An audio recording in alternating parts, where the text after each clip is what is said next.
The staff made me feel very welcome.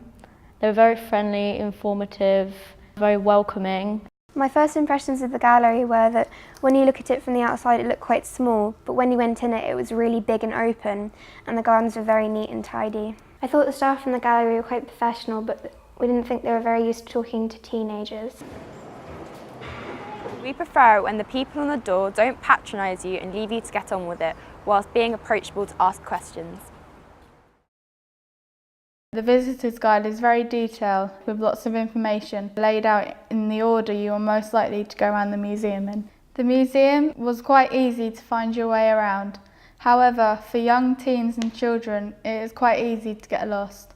The maps you're given are quite simple, as there are no signs to show you whereabouts you are. I found it quite hard to navigate my way around the gallery. There were no maps apart from on the tickets, and because under 16s go free, we didn't get a ticket, and there were also not very many signposts, and some of us got lost.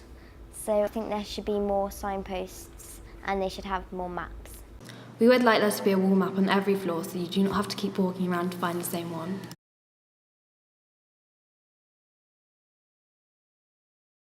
Modern technology could make the museum much better for teens and much more appealing and accessible. So particularly in the Rowan Gallery, you've got a huge amount of writing on all the walls, which could really easily be replaced with QR codes. The only problem there is that it's quite difficult to get onto the internet, as we didn't find out about the Wi-Fi access until we'd already left the gallery, and the website actually isn't mobile friendly. The website has really improved since the last time we used it. They also have a virtual reality clip which shows you around the gallery, and it's also really easy to find your way around the website. We liked the fact that the Wi-Fi was free and fast. However, it would be more appealing to teens if we did not have to ask for the password, making it more simple to access. To solve this, museums could display clear signs with the password around the building, especially the cafe where people would be more interested in accessing it. I felt very welcome in the cafe because the atmosphere was very homely, and the decoration of the cafe made it feel that way. The food in the cafe was very nice, but some sandwiches could have been a bit more plain, and they could have had more hot meals on the main menu. They had a kids menu which was really nice. The food in there was really good, but it could have been expanded a bit more. The prices were really high. They weren't really suitable for teenagers who would just want to come in there and grab something to eat. There is a good varied selection of food and drinks. But it's important that there is a range of prices, so there are some affordable products for younger people who might not have as much money to hand.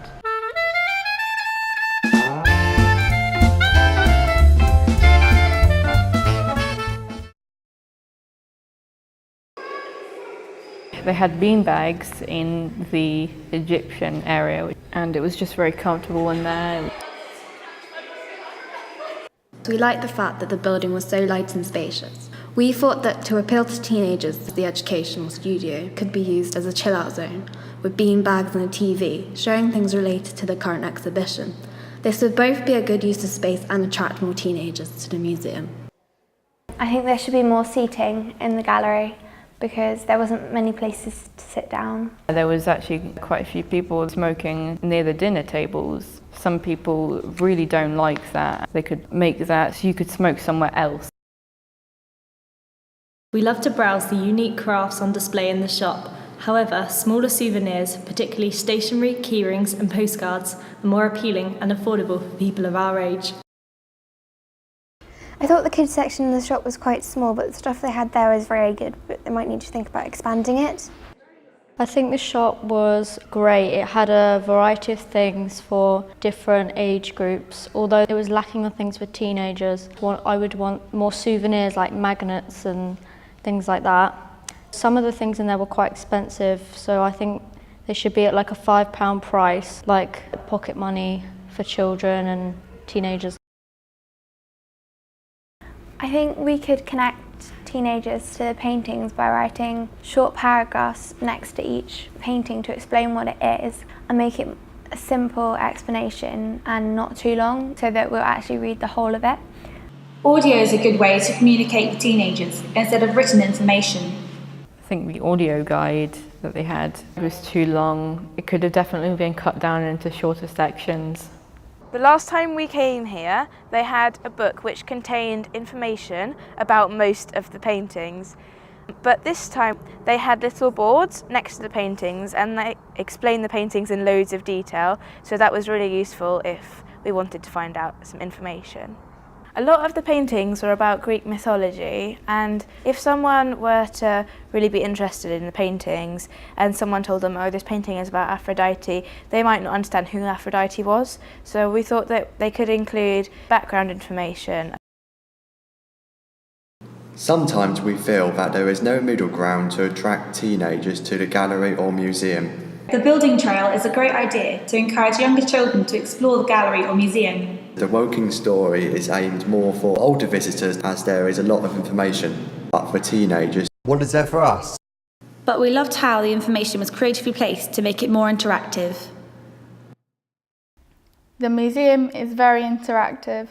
Giant floor puzzles, Egyptian ghost boxes, boats dressing up and different eras. There are also more educational activities such as the recycling water game, where it shows you just how much water you use in a day. Also rowing machines to show you how much effort goes into certain sports. The nature walk was very short. It had loads of potential, I thought. Well, what they could do is expand it into the town or the woods at the back and the river, because then it would be a real nature walk. It would be amazing.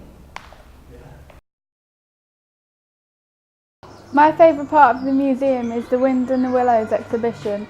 It's fascinating how much time and effort has gone into making the scenes of the story. It's truly incredible the detail that they put into all the different scenes.